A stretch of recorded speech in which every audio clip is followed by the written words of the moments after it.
Am I rude? I'm going to find out if the British people think I'm rude at least. This video is called 7 American Habits That Are Rude in the UK by the channel Girl Gone London. So I already hit like on it, as you can see. Links down below, so you can go do that as well. Links to the original video, that is. And we're going to jump into it. Hit like, hit subscribe.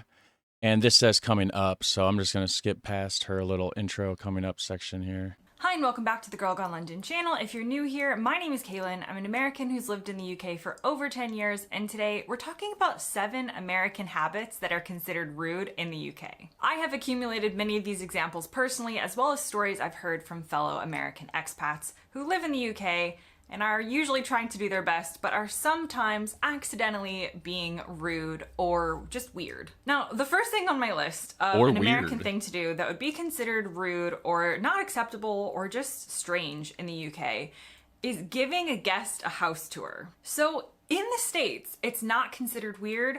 Americans love giving a house tour. A visitor comes over to your house and you want to show them around your house. And I know that the British people in the audience are initially going to think, well, it's because Americans want to show off their house. And we don't do that here. We don't brag about things like Americans do. And in some ways, that could be true. You could be proud of it. Could be. I never thought about it, or I really never realized that that's the thing that they don't do in other countries. So yeah, I mean, it's mostly though, like when you first move in. It's not like I just had a friend that I just made. They come over to my house and, oh, let me show you. It's, or at least what I've noticed is mostly like after you move in. So the friend that you've had for a while, first time they've been over to the new house that you're in, then you would show them around the new place that you got. Yeah. So I guess that's not a thing in Europe or in Britain, UK. Of your house or things that you've done to it, and maybe you do want to show it to somebody for some appreciation. However, there is also another element to this to consider. Now, what I've come across in the UK is that your house is considered a very personal space for the people who live there. Hey, now don't get it twisted. My house is a very personal space. For me, this is my safe place. This is my kingdom, my castle. I'm the king of that castle, okay? This is where I'm comfortable. This is why I spend 99% of my time here, too. I need to get out more. And of course, you can have visitors over, and people do have visitors over at times, but it seems to be that British people love meeting out and about. So typically, a British home is going to be smaller than an American home in many instances. So practically, it doesn't always make sense to have people in your space. But equally, in the UK, we have pub culture and restaurants that allow you to sit and enjoy your meal for more than like 20 minutes. So in the UK, meeting friends and meeting people out is much more done than in the US. In the US, we do enjoy our home as a place to have people over for longer periods of time. And so this reflects back on why Americans love giving a house tour, because in some ways we are trying to make our guests feel at home. And I'm not in any way saying that we're showing them our underwear drawer, but you might show them around and take them around your house in kind of a welcoming kind of way. This isn't done in the UK. So if you have people over, they stick to the rooms that they're allowed in. Most of the house, you like practically board up when someone's coming over. And again, that's how I would be too on a standard thing, just a standard time. Again, the only time I would personally, do like the whole house tour thing is if pre-existing people, family, friends came over and it was a place that I had just moved into before it gets lived in and feels personal, right? After it's lived in and all that, it's a little different. At that point, I lean more towards the UK, But I do have friends over sometimes. I mean, I don't have a lot of friends, but it's okay sometimes. Usually, it's nice to do like a barbecue, like a cookout, and then most of the time, you just hang out outside. Go in to use the bathroom, grab a cold beer out of the fridge or something, go into the kitchen, more so than just having everybody like all up in my house. And that's where the visitor is supposed to be. And again, I'm not saying Americans like have guests to their home just wandering every inch of your space. No. But when they would come to the door, you would welcome them in. And if they haven't been to your home before, you would usually give them some type of tour. Now, the tour of my house in the UK would be Depends. over in about 30 seconds because, as I said, typically homes in the UK are smaller than in the US. But again, this would be considered weird or rude in the UK because it would mostly be seen as you're trying to show off your home, and that's something that is not done. Now, the next thing on my list actually has to Noted. do with American servers within a restaurant and the behavior that would be considered rude, which is not only constantly checking in on you and kind of, in some ways, probably to a British person, bothering you during your meal. No, bother to an American too. Trust me, they do bother you. But the reason they do it is the tipping culture. That's why they don't make a standard wage for whatever messed up reason. I don't agree with it. I think it should be different, of course. They pretty much have to rely on tips. So they kind of go over the top to be helpful, which definitely is bothersome at times. And the thing about it is when you don't need them, they're always there, kind of bothering you, kind of annoying. The second you need something, they don't come by. It's almost like magic, right? But in the US, servers, just as a general rule, this isn't just one person or considered rude or anything, they will give you your check or your bill for the meal basically as soon as they've delivered the food. If not that, like a couple minutes after. That would be considered extremely weird and extremely rude in the UK, as if your server is trying to get rid of you. But the thing is, in America, they kind of are because they rely on tips, which is an entirely different. And that's the thing too, because of they rely on tips, they rush you so much. If you're trying to have a get together, you met up with some friends and family you haven't seen in a while, you meet up for lunch, whatever, you want to sit there, talk, enjoy your meal, they do rush you because they work on tips. The faster they can get you out, the faster they can get somebody else sitting in that table. And each waitress, they have sections. So hypothetically, I've never, I've just what I hear. I've never been a waitress, of course. Hypothetically, you got a restaurant. Say you got 4 waitresses, waiters, whatever you call it. Basically, they section it out. You get this section, you get this section, you get that section, whatever. So they're fighting for people to constantly be in their spot, and it's a whole thing. It really is a whole thing, and it makes it, it's like they bother you constantly, and then they rush you to get out the door, and it's like, geez, sometimes, not always.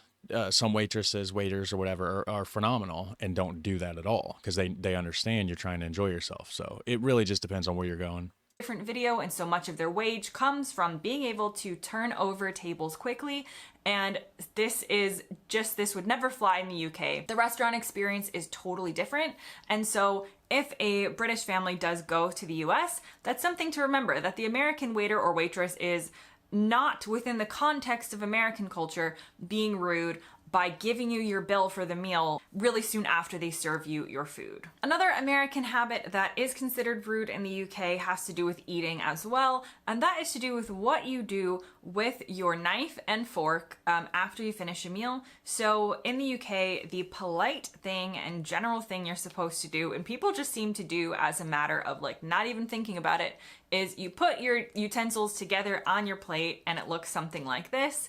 And this is not really done in the US. So there is no. That's like when you're done eating, I do that. I 100% do that. If I go out to a restaurant, I'm not gonna leave a mess. I know it's technically their job, but I do. I get my plate, and I put the knife and the fork, whatever there, and if I got any trash, whatever sitting around on, for my straw or a messed up, napkin, used napkin, whatever. I'll put it on the plate there. That way it's easy for them when they come through. And a lot of times we'll even stack it. And a lot of people don't do that, like she's saying. But, sometimes we'll put all the plates in a stack at the end of the table with the utensils on top of it, with the trash beside the utensils on top. So they can just come by, grab it all in one run, and it makes their job easier. It's not required. But you know what? Being nice isn't a requirement. It's just like an option, but like, why not? More people should do it. They really should. Hey, You could be nice right now and hit subscribe and like. That would be great too. Thank you. Official signal for I have finished my food or I am done with my meal, and you kind of just leave your utensils wherever you want to leave them. They could be on the plate, they could be off the plate, they could be making a cross, People they do, could but be like just stacked in any weird old way. You basically just throw your utensils down and that means you're done. That is considered rude in the UK in the sense that it's just the polite thing to do to finish your meal by putting your utensils together on the plate, which is something that I have gotten better at remembering to do, but I still have to sometimes remember to do it naturally, and I see other people around me in the UK just doing this naturally, and I have to remember to gather all of my utensils and put them in this line on the plate to show that I'm done. I don't know anything about the whole showing that you're done thing. I mean, I guess that wasn't really my thought, but thinking about it, like, I guess probably when the waitress notices, hey, you got your plates empty with utensils on it, it's probably a signal that you're done, of course. Not my thought process at all doing it, just trying to be polite so that they don't have to sit there and gather everything up off the table and everything. And it's just what I do at the house. It just makes it easier. And why not? Why not go?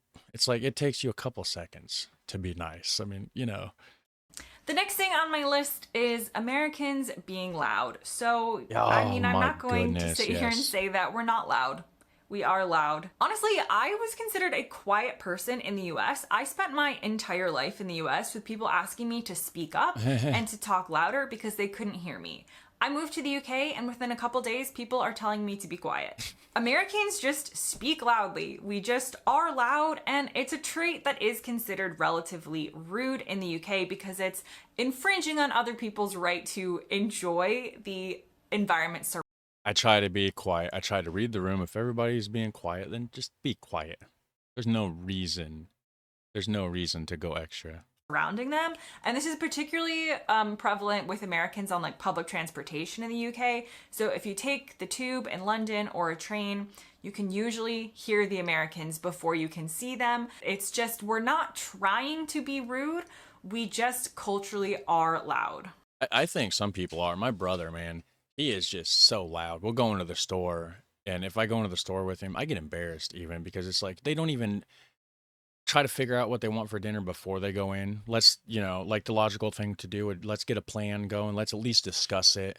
At least mention a couple things that sounds good for dinner. No, they just completely go in, talk about other stuff, louder than anybody else in the store.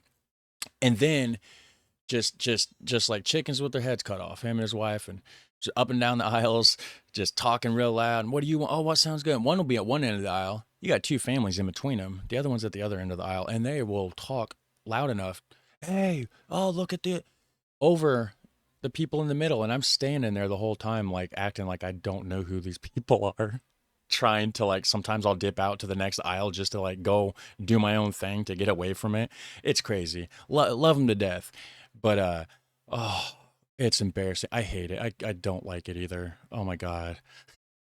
And another thing to remember the next time you hear a loud American in the UK is that within the country that we're from, because everybody is loud, you have to speak louder and louder and louder to be heard over the other people. So it doesn't come across as being loud in the US because everybody's being loud. It's chaotic. Whereas here in the UK, definitely people are a bit more reserved and a bit more quiet, and suddenly I become the loudest person in the room. The next American habit that's considered rude in the UK, and this is definitely a little bit of a cringy one, is not saying please or thank you or please can you do this, not having those like niceties attached to what you're saying. And this is definitely one of those things I notice when I'm in the US. An example would be if you are in a store and asking where something is.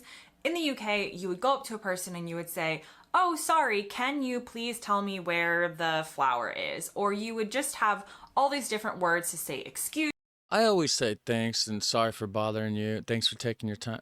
I do that, I think, for the most part. me, please can you help me, or something like that. In the US, a lot of people, and this does depend on region a little bit, but a lot of people would just go up to the person in the store and they wouldn't have any of these other words. They would just say, where's the flower? And they might say it in a way that to us in the States is still a nice way of saying it. I'm not saying that they're going to be demanding we would still Some could still people, say it nicely, but we some wouldn't people are rude include the though. other words like excuse me, please can you help me, can you do this. We would just kind of go in directly with our question. And Not in some me. ways I'll be like, hey, ma'am, sorry for bothering you. Is there any way you could let me know where the flower is? I've been looking everywhere, I can't find it. And then they'll tell me, like, awesome, thank you. You know, how hard is it? How hard is it? I think with me though, I kind of like wanted to be extra polite because I'm 6'4", which is 193 centimeters, right? And I know like in the Netherlands or like whatever, that's normal, that's average. But here it's pretty tall, so I'm already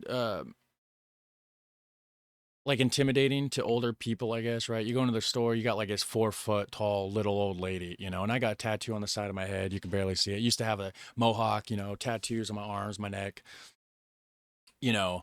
So it's like I need to come off as I need to be more polite, anyways. So I have that more friendly appearance, so I'm not just scaring people. I think that maybe just a self conscious thing, but yeah, I'm always polite. I try to be. And if I'm not, it's not intentional at all. I'm an airhead too. Sometimes I'll have my mind on something else and. this may have to do with the American style of direct communication that I talked about in a previous video, but overall it is just sort of bad manners in the UK and in most countries, so I'm not siding with the Americans on this one, but bad manners to not be saying please, not be saying thank you, and things like that. And the next thing Yeah, everybody should say please and thank you. Like, please hit like, and thank you for hitting like. See, there's an example. on my list that Americans do that can be considered weird in the UK is talking very openly about religion and asking people questions about their religion. I'm not And what I mean by religious. this is in the UK, religion is seen as a personal thing. So you might go to church, you might not, you might go to another religious venue, you might not, but you're not going to expect people that you don't know to ask you about it. Meanwhile, in the United States, they force feed religion down your throat like you're a terrible person if you don't. It's like, you got certain people that just like they look down on you. It's like, "Oh, you're not a Christian like me. Oh, you're less than," kind of thing. And it's like, Jesus, jeez, man. In the US, this is a little different. As a country, America is much more religious than the UK, and it is It's fake. Trust me. Most of those people, and I may lose subscribers here, but most of those people that's in the church, 100% for show. It's literally for show. As soon as they go outside of church, not all of them, there's good people. There's good people for sure. But a lot of them, they just do it. It's almost like a fashion statement or just like a thing that's like, oh, well, I go to church on Sunday, so I'm a good person kind of thing. But you meet that same kind of person or hang out with that same kind of person outside of a church situation. Yeah, it's a whole nother story. Trust me on that. It's a lot of it's for yeah. We're gonna watch this. seen as more appropriate to ask a stranger maybe where they go to church because the assumption is that a lot of people do, especially in certain parts of the US, or you might ask them what religion they are. And again, there's going to be differing experiences of this depending on where you live in America and your age and your social group and things like that. Oh But as yeah. a general rule, it's more acceptable in the US to speak about and to ask strangers or acquaintances about religion. In the UK, this is definitely considered rude and not acceptable because religion is viewed as a much more intensely personal and private thing. Well, also though, in Europe, religion back in the day fought against other religions in wars. Okay, people lost lives because they were like the wrong religious belief kind of thing. So, with that kind of background, it's not hard to imagine that people have developed a sense of privacy surrounding their actual beliefs. I mean, kind of makes sense. And the final thing on my list has to do with queuing. Of course it does. The American habit that is considered rude in the UK is essentially pushing to the front of things or taking things before you wait your turn or you ask. Is that not rude everywhere? What do you mean? Hold on. Are you telling me that's rude here? Is Girl Gone London Are you telling me that you're the one that you're doing that, and you went over there and somebody said that you're being rude or what? That's rude everywhere. In the UK, the art of queuing is well known. People are very good at it. People are good at lining up, waiting for things, waiting your turn. The British way is sort of just being like, no, you go first, no, you go first, or just really having a sense of order when it comes to who gets what next. In America, it is kind of everyone for yourself. We are very bad at lining up. I don't know if you've seen the scene in an iconic. Those idiots do not represent the whole of the United States. But yes, there's that.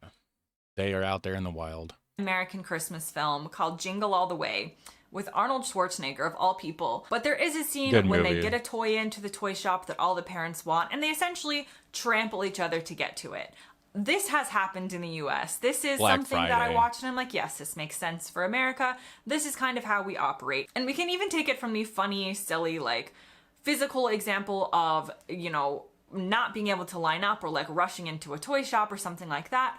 But it also tends to extend to other areas as well. So as an example, there was one time when I was on a plane traveling with a British person, and the plane had empty seats in the same like economy section that we booked, so it wasn't like first class empty seats, but there were empty seats, and there were seats that I would have preferred to sit in more than the one that I had, but there weren't that many empty seats. So my American self was like, we're just gonna move. We're just gonna move. We're not gonna ask. We're just gonna go and move to these other seats that are empty. And this has always worked for me. This is just the American. I don't even know if you're allowed to do that. I'm the kind of person that's like, crap, I want to move, but I don't know if I'm allowed to. I start getting anxiety. I'm like, crap, what if I get in trouble? Should I ask somebody? And then the whole time I'll just sit there and think about it the whole time and never move.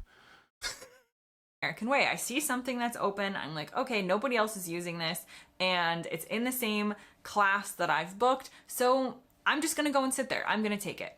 The British person that I was with was like, we can't just move. We have to ask. And I'm like, you don't have to ask. You just do it, and then it happens. But the British way can be seen as much more polite and less rude, to not just go and assume you can do things, but to ask, to again wait your turn. British people, anything they say sounds super polite. Like you could have two British people like in a fight talking shit to each other, and it just sounds so much more polite than just a couple Americans having a semi halfway argument, you know?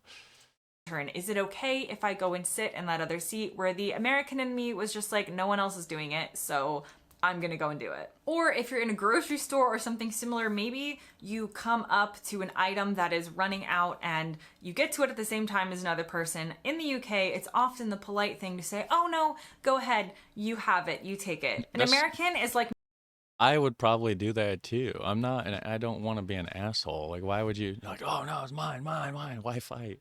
no, I got here 0.3 seconds before you, I'm taking this, have a nice day. I'm not saying it's the best trait to have. A lot of people do that though. I'm not your typical American though. I'm not. I don't even know what I am. I mean, obviously I'm an American. I was born here, but my mentality, I don't even know. I'm just a world human. I'm a human of the world. Okay, can I do that? Instead of claiming a country, can I just claim the earth? Is that too much? Have. I'm just saying that is what Americans are kind of conditioned to be like. You can call it entitled, or you can call it bold, whatever you want to see it as. Or we can just call it they're assholes. Call it like I see it. Sorry, no censoring. Well, in the first 30 seconds of the YouTube video, I can't cuss. Or maybe it's the first minute. I don't know. It'll get demonetized or something. But we're at the end of the video, so clearly it don't matter anymore. Let me know what you guys think about these habits, and you guys have a super fun, awesome day. I'll catch you in the next one. Take care, bye.